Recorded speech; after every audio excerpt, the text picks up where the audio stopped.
आज बनवूयात आपण अनंत चतुर्दशी निमित्तचे बाप्पाच्या निरोपाचे मस्त बदाम केसरवाले मोदक।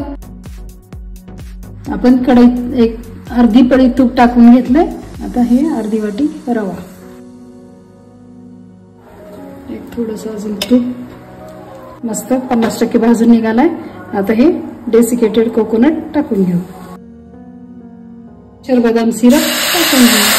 हे आपलं मोदकाचं मिश्रण रेडी झालंय। आता थोडंसं थंड करू आणि साच्यात घालून मोदक बनवू।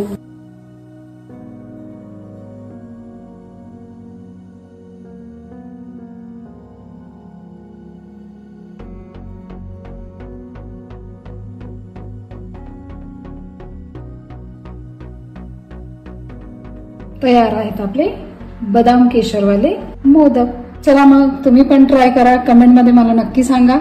भेटूयात पुन्हा नवीन रेसिपीसह, तोपर्यंत मस्त रहा आणि चवीने खा।